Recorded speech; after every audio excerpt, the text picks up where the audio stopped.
আসসালামু আলাইকুম, আমি কিয়া রহমান আমার কুকিং চ্যানেল থেকে আপনাদের সাথে আবারও একটা ব্লগ শেয়ার করছি। আশা করছি আপনাদের কাছে অনেক ভালো লাগবে। সকালে ঘুম থেকে উঠেই রান্না বান্না শুরু করে দিছি। যাব একটা ভাবির বাসায়। তো সেখানে টুকটাক কিছু রান্না করে নিয়ে যাব। বিদেশে থেকেও যখন হাজবেন্ড বিদেশে যায় তখন কিন্তু অনেক বেশি খারাপ লাগে। তো আমাদের ম্যাক্সিমাম ভিডিওগুলোই দেখবেন ওই ভাবির বাসায় করা হয়। তো ওই ভাবির বাসায় যাইতেছিলাম। ভাবির হাজবেন্ড অন্য একটা শহরে চলে গেছে কাজের উদ্দেশ্যে। তো ভাবলাম যে ভাবির সাথে একসাথে বসে আমরা একটু ডাল ভাত খাই। যেহেতু ভাবি বাসায় একা, তো একা একা তারও খারাপ লাগতেছিল। ভাবলাম তাকে একটু সঙ্গ দিয়ে আসি সবাই মিলে। তো এর আগে একদিন গিয়েছিলাম ভাবির বাসায়, তো আজকেও আবার চলে গেছিলাম। ভাবির ভালো লাগতেছিল না, খারাপ লাগতেছিল। ওই যে শুরুতেই বললাম যে বিদেশ থেকে বিদেশে যাওয়ার যন্ত্রণা অনেক কষ্টের।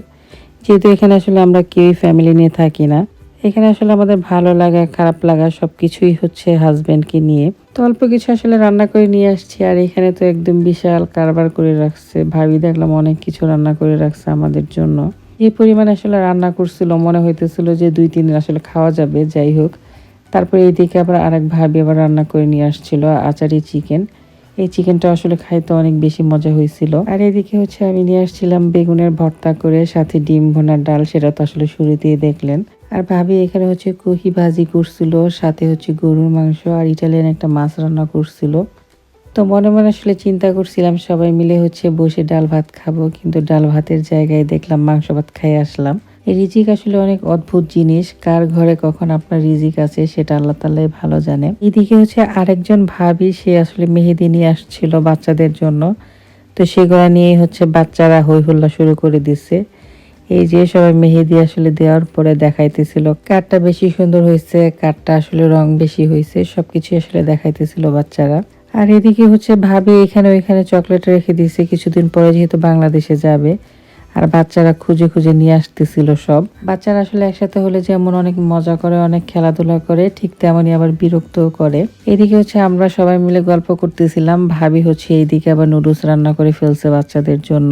মাশাআল্লাহ, সব গুণে গুণান্বিত, কাজে তো 100-তে 100 বলবো। তার বাসায় যখনই আমরা যাই তখনই সে কাজ করে, আমাদের সাথে গল্প করে। মানে কাজ ছাড়া সে কিছুই বোঝে না, সারাক্ষণ কাজের মধ্যেই থাকে।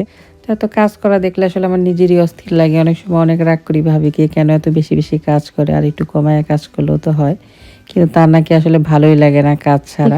নুডলস খাওয়া শেষ হওয়ার পরে আবার নিয়ে আসছে অনেকগুলা ছোলা ভুনা করে। বললাম না যে 1 মিনিটের জন্য সে স্থির নাই।